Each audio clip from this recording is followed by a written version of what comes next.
نکلے پورے پردے کے ساتھ نکلے، پردہ ایسا ہو کہ پورے جسم کو اچھی طرح ڈھانپ لیتا ہو، فیشنیبل نہ ہو۔ راستے میں پیدل چلنے کا موقع ہو تو ایک طرف چلیں، بلا ضرورت شوہر کے پیچھے، بھائی کے پیچھے، ابا کے پیچھے سواریوں پر نہ پھریں۔ یہ شریف عورت کا کام نہیں ہے، شریف عورت کا کام نہیں ہے۔ یہ شریف عورت اللہ سے حیا کرتی ہے سب سے پہلے تو، کہ میرا اللہ مجھے دیکھ رہا ہے، میرا اللہ مجھے دیکھ رہا ہے۔ ہاں، سواریوں پر زیادہ گھومنے پھرنے کی عادت نہ بناویں، اور خود سواری چلانا یہ اور زیادہ بے شرمی ہے، اور زیادہ بے حیائی ہے۔ اپنی بچیوں کو اس سے روکیں، یہ کوئی فخر کی چیز نہیں ہے۔ ہمارا شہر اتنا بڑا نہیں ہے کوئی 100-200 کلومیٹر کا کہ جہاں لوگوں کو ضرورت رہتی ہے، کوئی ضرورت نہیں اس کی کہ بچی کو سواری دلائی جاوے۔ ہاں، اپنی بچیوں کو نہ دلاویں، ان کو اس کا عادی نہ بناویں۔ آج یہ سواری لے کر گھر سے باہر نکلی ہے، کل کو یہ سواری لے کر شہر سے باہر جائے گی۔ ہاں، اور پھر خون کے آنسو رونا پڑے گا۔ ہم اس کو قابو نہیں کر سکیں گے۔ جس تہذیب پر اہل یورپ تھوک چکے ہیں، جس تہذیب پر امریکہ تھوک چکا ہے، جس تہذیب پر عیسائی تھوک چکے ہیں، کہ ہم اس تہذیب کو چاٹ رہے ہیں، اس تہذیب کو ہم چاٹ رہے ہیں کہ اب ان کی لڑکی جو ہے کسی اجنبی لڑکے کو گھر میں لا کر اپنے باپ سے کہہ رہے ہیں کہ میں اپنے دوست کے ساتھ آئی ہوں، تم تھوڑی دیر کے لیے باہر چلے جاؤ۔ یہ اس تہذیب کا پیش خیمہ ہے، یہ اس کی ابتدا اور شروعات ہے کہ بچیوں کو سواری دلائی جاوے، ان کو بائک دلائی جاوے، ان کو اسکوٹی دلائی جاوے۔ اس کو تو حیا کے ساتھ، اس کو تو سنبھال کے رکھنا ہے۔ یہ کنواری بیٹی ہے، ہیرے سے زیادہ قیمتی ہے، یہ ہماری پراپرٹی سے زیادہ قیمتی ہے، یہ ہماری جائیداد سے زیادہ قیمتی ہے، یہ اپنے باپ کی عزت ہے، یہ اپنے بھائیوں کی آبرو ہے، یہ اپنے خاندان کے لیے یا تو اپنے خاندان کو دنیا میں روشن کرنے کا ذریعہ ہے، یا یہ اپنے خاندان کو دنیا میں ذلیل کرنے کا ذریعہ بننے والی ہے۔ اس کو تو محفوظ رکھا جائے گا۔ پہلے مثال دی جاتی تھی چیزوں کی حفاظت میں کہ بھائی اس چیز کی ایسے حفاظت کرو جیسے تم اپنی کنواری بیٹیوں کی حفاظت کرتے ہو۔ اب وہ کنواری بیٹی بالکل ایسے ہی ہو گئی، اس کی کوئی قیمت نہ بچی۔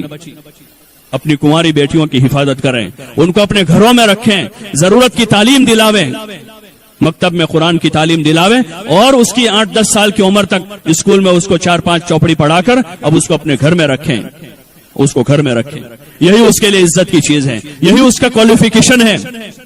اس کو گھر میں رکھ کر اس کو روٹی پکانا سکھا دیں، اس کو چاول بنانا سکھا دیں، اور اس کو گھر سنبھالنا سکھا دیں، اس کو ماں باپ کے ساتھ، بھائی بہنوں کے ساتھ صلہ رحمی کرنا سکھاویں، اس کو گھر میں بٹھا کر صبر کا سبق پڑھاویں، اس کو گھر میں بٹھا کر زہد کا سبق پڑھاویں، اور اس کو گھر میں بٹھا کر حیا کا سبق پڑھاویں۔ یہ سبجیکٹ زیادہ اہم ہے، ان کو زیادہ اسکول میں نہ بھیجیں۔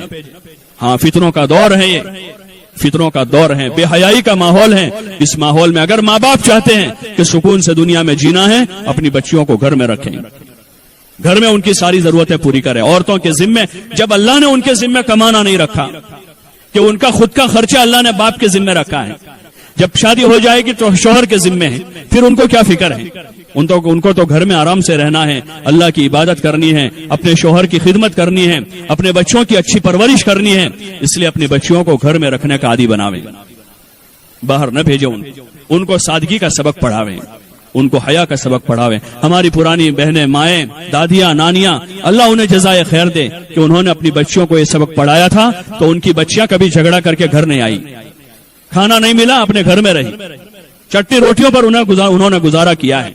عید کے دن کپڑے نہیں ملے تو وہ یعنی دوسرے کسی سہیلی کے کپڑے پہن کر اپنی ماں کے گھر آ جاتی تھی کہ میری ماں کو پتا نہ چلے کہ میرے پاس نئے کپڑے نہیں ہیں، اور میرے باپ کو پتا نہ چلے۔ یہ ان ماؤں کی تربیت کا اثر تھا کہ ہمارے ماں باپ ہماری وجہ سے دکھی نہ ہو، ہمارے بھائی ہماری وجہ سے دکھی نہ ہو۔ یہ اس تربیت کا اثر ہے جو گھر میں ہوتی ہے، جس تربیت میں سادگی ہے، صبر ہے، حیا ہے۔ یہ سبق پڑھانے کی ضرورت ہے۔ ہاں، ورنہ خواہشات کا کوئی اینڈ نہیں ہوتا، خواہشات کی کوئی انتہا نہیں ہے، وہ بڑھتی جائے گی اور ہمیں ہلاکت تک پہنچے گی، دنیا میں ذلیل کروا دے گی وہ چاہتے ہیں، اور ہمیشہ کی آخرت ہماری برباد ہو جائے گی۔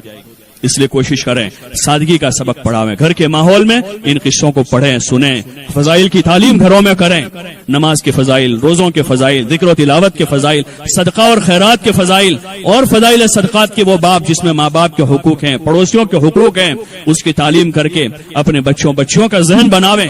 گھر کے ماحول میں اس کے چرچے کریں کہ کون قرآن زیادہ پڑھ رہا ہے، کون نماز زیادہ پڑھ رہا ہے، کون تہجد پڑھ رہا ہے، کون ذکر کر رہا ہے، کون مہمانوں کی خدمت زیادہ کر رہا ہے، کون صلہ رحمی کر رہا ہے۔ کون خالہ اور پھوپھیوں کے ساتھ اچھا سلوک کر رہا ہے، کون دادا دادی کی خدمت کر رہا ہے، ان کو اجاگر کریں تاکہ ایک اچھا پاکیزہ ماحول اور معاشرہ تیار ہو۔